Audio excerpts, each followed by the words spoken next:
Welcome to made easy academy. এর আগের ভিডিওয়ে আমরা কোষের ভূমিকা, কোষের আবিষ্কার এবং কোষতত্ত্ব এবং কোষ কাকে বলে এই সম্পর্কে জেনেছিলাম। আজকের এই ভিডিওয় কোষের ভিত্তিতে জীবের প্রকারভেদ, প্রাণী কোষ উদ্ভিদ কোষের পার্থক্য, কোষের গঠনের প্রাথমিক ধারণা, ইউক্যারিওটিক এবং প্রোক্যারিওটিক কোষের মধ্যে পার্থক্য দেখব। চলো শুরু করা যাক। প্রথমে আসছে কোষের সংখ্যার ভিত্তিতে কোষের সংখ্যার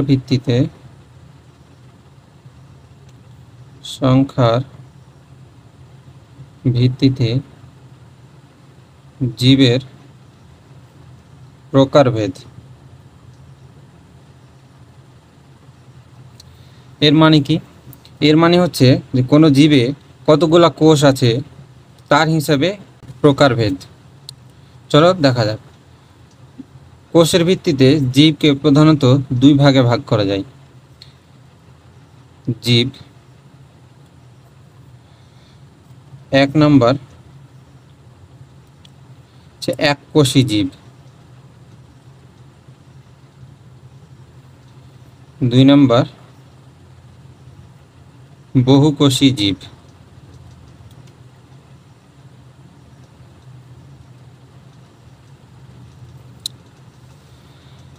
দেখতে পেলাম এককোষী এবং বহুকোষী।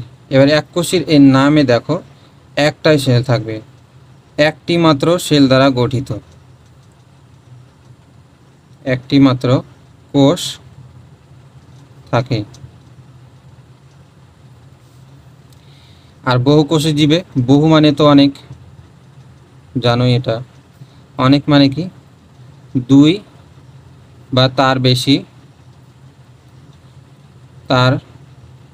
বেশি কোষ দ্বারা গঠিত।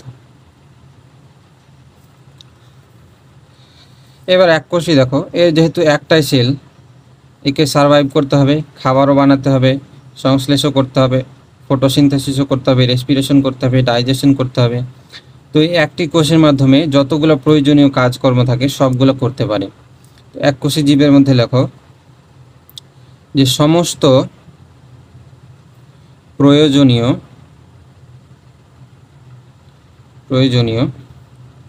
কাজ করতে সক্ষম। এবার বহুকোষের মধ্যে দেখো, এ যেহেতু অনেকগুলা কোষ থাকে, তো এক এক দল কোষ এক একটা কাজের মধ্যে নিয়োগ থাকে।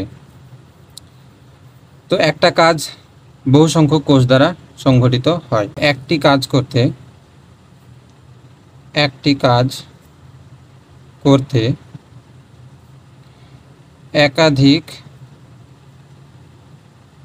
একাধিক কোষ সাহায্য করে, মানে এদের মধ্যে কাজ ভাগ হয়ে যায়। এককোষী জীবের উদাহরণ কি হবে? উদাহরণ এক নম্বর তো সমস্ত ব্যাকটেরিয়া আসবে, ব্যাকটেরিয়া যেগুলো মাইক্রোস্কোপিক, খালি চোখে দেখা যায় না। দুই নম্বরে আসবে প্রোটিস্টা,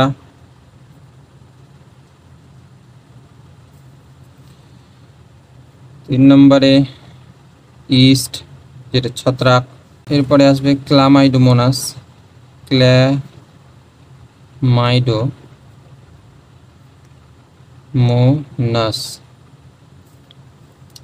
বহুকোষী জীবের উদাহরণ কি হবে? উদাহরণ সমস্ত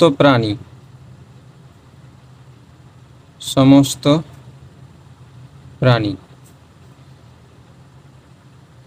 দুই নম্বর আসবে বেশিরভাগ গাছ, তারপরে আসবে বেশিরভাগ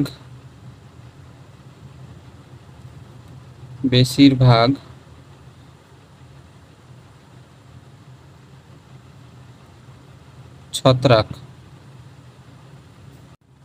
এতক্ষণ যা যা পড়লাম আর একবার রিভাইজ করে নিই। দেখো, কোষের ভিত্তিতে মানে কোষের সংখ্যার ভিত্তিতে জীবকে প্রধানত দুই ভাগে ভাগ করা হয়, এককোষী জীব এবং বহুকোষী জীব। এককোষী জীবের নামে দেখো, এককোষী মানে একটি মাত্রই কোষ থাকে, বহুকোষী জীবে একাধিক কোষ থাকে। এবার এককোষী জীব যেহেতু একটি কোষ দ্বারা গঠিত, তাকে সমস্ত কাজ ওই কোষের মধ্যেই করতে হবে, তো সে সমস্ত কাজ করতে পারে সে একটা কোষের মাধ্যমে। এবং বহুকোষী জীবের মধ্যে কি থাকে, অনেকগুলা যেহেতু কোষ থাকে, তো এক একটা কাজ অনেকগুলা কোষ দ্বারা সংঘটিত হয়। যেমন ধরো ডাইজেশন একাধিক কোষ এর মাধ্যমে ঘটে। এরপরে এরপরে দেখব আমরা প্রাণী কোষ এবং উদ্ভিদ কোষ এর পার্থক্য। প্রথমে একটা ডায়াগ্রাম আঁকবো, এরপরে পার্থক্যটা দেখব। চলো শুরু করা যাক। উদ্ভিদ কোষ ও প্রাণী কোষের পার্থক্য।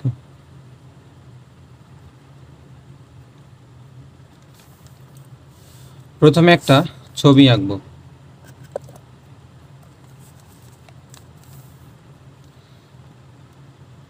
একটা আউটার লেয়ার,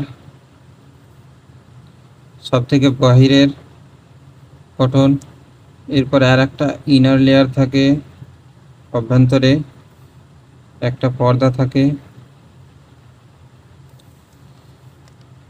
এর ক্ষেত্রেও একটা আউটার লেয়ার থাকে,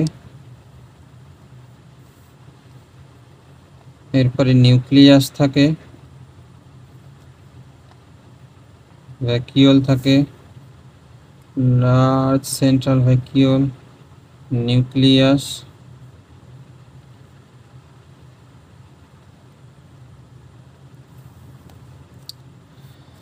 এই ডায়াগ্রামে দেখো কি কি আছে। এটা হচ্ছে প্রাণী কোষ,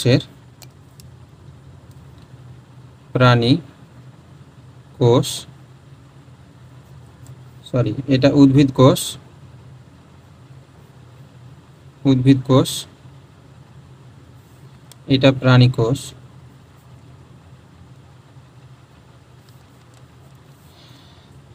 এগুলো দেখো নামকরণ করে। প্রথমে উদ্ভিদ কোষের কি থাকে, সেল ওয়াল থাকে বা কোষ প্রাচীর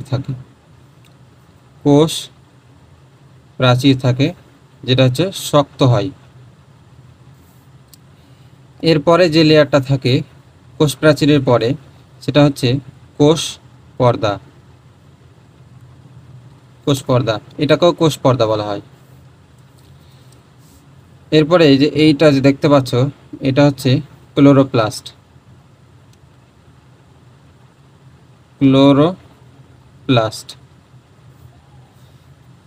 এরপরে যে এই বড় যে ফাঁকা অংশটা দেখছো, এটা হচ্ছে ভ্যাকিউল বা কোষ গহ্বর। এরপরে এটা হচ্ছে নিউক্লিয়াস।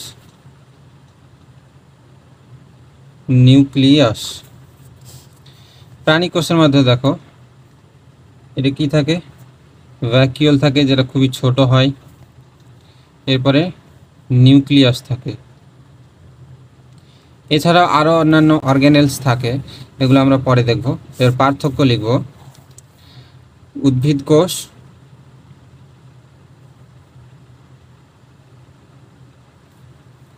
প্রাণী কোষ,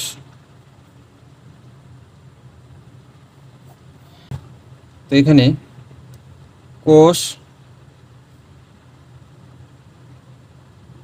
গহ্বর থাকে, এতে থাকে না, প্রাণী কোষে থাকে না। 2 নম্বর, কোষ প্রাচীর থাকে। উদ্ভিদ কোষে কোষ প্রাচীর থাকে, প্রাণী কোষে থাকে না। 3 নম্বর,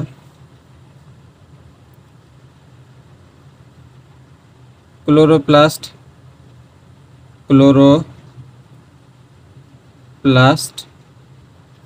থাকে, প্রাণী কোষে ক্লোরোপ্লাস্ট থাকে না। 4 নম্বর, সেন্ট্রিওল থাকে না। প্রাণী কোষে আরেকটা ডায়াগ্রামে দেখো একটা জিনিস হবে এই ধরনের করে, এটাকে কি বলা হয়, সেন্ট্রোজোম বলা হয়। এটা শুধুমাত্র প্রাণী কোষে থাকে। তো এখানে সেন্ট্রোজোম বা সেন্ট্রিওল থাকে না। এখানে কি হয়, প্রাণী কোষের ক্ষেত্রে সেন্ট্রোজোম বা সেন্ট্রিওল থাকে। কি ধরনের সেন্ট্রাল ভ্যাকুয়াল বা কোষ গহ্বর? Central vacuole. কোষ প্রাচীর হচ্ছে সেল ওয়াল। ক্লোরোপ্লাস্ট সি এবং সেন্ট্রোজোম 4C। এটা মনে রাখার জন্য 4C রুল মনে রাখতে হবে। 4C কি? একটা central vacuole, cell wall, chloroplast এবং সেন্ট্রোজোম বা সেন্ট্রিওল।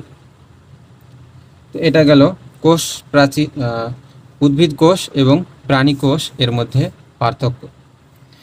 এরপরে নম্বর টপিক ছিল কোষের প্রাথমিক ধারণা।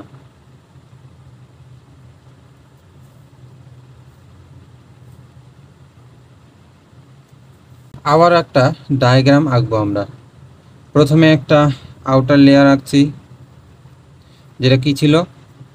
সেল ওয়াল, বোঝা যায় না। আর একটা ইনার লেয়ার, এরপর একটা নিউক্লিয়াস ছিল, বাকি তো সাইটোপ্লাজম। প্রথমে আউটার লেয়ার কি ছিল? কোষ প্রাচীর, যেটা হচ্ছে শক্ত ছিল। 2 নাম্বার আছে কোষ পর্দা। এরপরে আছে সাইটোপ্লাজম,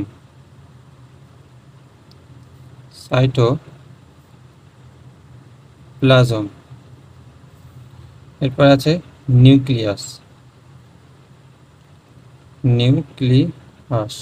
নিউক্লিয়াসকে কি বলা হয়? কোষের মস্তিষ্ক বলা হয়। কোষের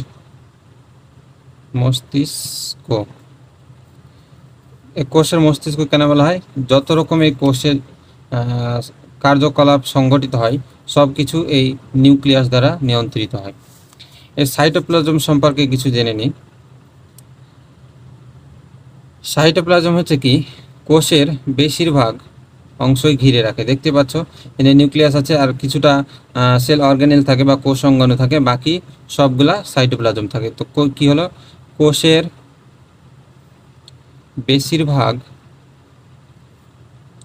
বেশিরভাগ অংশ ঘিরে থাকে।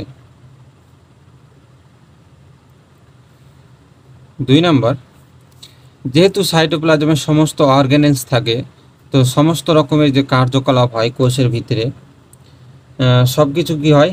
এই সাইটোপ্লাজমের মাধ্যমে সংঘটিত হয়। যে সমস্ত বিপাক ক্রিয়া সংঘটিত হয়।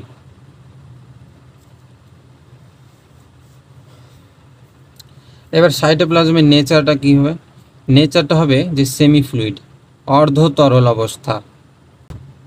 তরল ও কঠিন এর মধ্যবর্তী অবস্থা।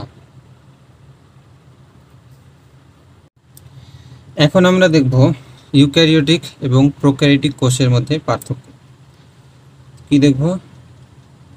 ইউক্যারিওটিক ও প্রোক্যারিওটিক কোষ এর পার্থক্য। কোষের মধ্যে পার্থক্য। তার আগে নিউক্লিয়াস সম্পর্কে একটু ধারণা নিতে হবে। তো নিউক্লিয়াস কাকে বলা হয়? এখানে একটা আউটার মেমব্রেন থাকে, আর একটা ইনার মেমব্রেন থাকে, এরপর হচ্ছে ডিএনএ বা জেনেটিক ম্যাটেরিয়াল থাকে। তো এর মধ্যে থেকে যদি নিউক্লিয়ার মেমব্রেন বাদ দিয়ে দেওয়া যায়, ডাবল মেমব্রেন বাউন্ড থাকে নিউক্লিয়াসটা, নিউক্লিয়ার মেমব্রেন যদি বাদ দেওয়া হয়, নিউক্লিয়ার মেমব্রেন যদি বাদ দেওয়া হয় তাহলে একে নিউক্লিওয়েড বলা হয়, নিউক্লিওয়েড বলা হয়। তো কি হলো, এখানে যে নিউক্লিয়াস থাকে, নিউক্লিয়াস কি নিয়ে গঠিত? নিউক্লিয়াস হচ্ছে কি জেনেটিক ম্যাটেরিয়াল বা ডিএনএ বা আরএনএ, ডিএনএ নিয়ে গঠিত, এবং এর বাইরে দুটা পর্দা গঠিত একটা আবরণ থাকে। যদি এই পর্দাগুলিকে বাদ দেওয়া হয় তাহলে নিউক্লিওয়েড বলা হয়। এবার ইউক্যারিওটিক এবং প্রোক্যারিওটিক কোষের মধ্যে পার্থক্য দেখব। ক্যারিওটিক সেল আর প্রোক্যারিওটিক সেল। ইউক্যারিওটিক এবং প্রোক্যারিওটিক সেল, এখানে দেখো ইউ মানে হচ্ছে ট্রু বা সত্যি, আর প্রো মানে হচ্ছে প্রিমিটিভ,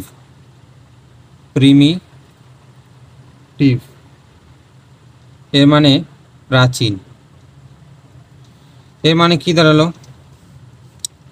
এক নম্বর হচ্ছে যে ইউক্যারিওটিক কোষে সত্যিকারের নিউক্লিয়াস থাকে। সত্যিকারের নিউক্লিয়াস বলতে জেনেটিক ম্যাটেরিয়াল থাকে আর নিউক্লিয়ার মেমব্রেনও থাকে। তো এখানে কী হবে, এক নম্বরে লিখব যে নিউক্লিয়াস এর বাইরে পর্দা দ্বারা আবৃত। আর প্রোক্যারিওটিক যেহেতু যে এদের নিউক্লিয়াসের বাইরে কোষ পর্দা থাকে না, তো এদের হচ্ছে নিউক্লিয়য়েড বলা হয়। এদের কি বলা হয়? নিউক্লিয়ার পর্দা অনুপস্থিত।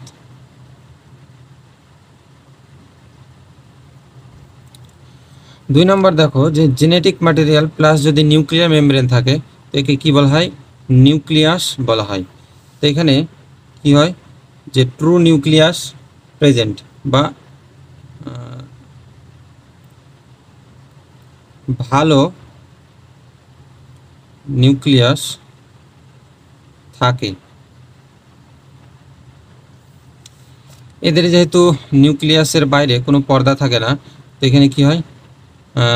ভালো নিউক্লিয়াস অনুপস্থিত।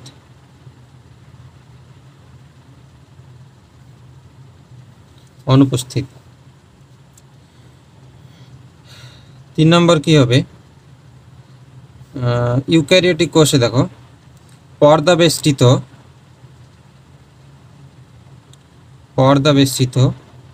কোষ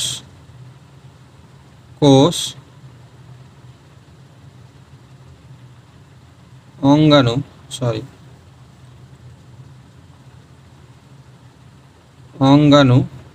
থাকে। আর প্রোক্যারিওটিক কোষে বা প্রিমিটিভ কোষে, প্রাচীন কোষে কি থাকে? পর্দাবেষ্টিত কোনো রকমের অঙ্গাণু থাকে না। পর্দাবেষ্টিত কোনো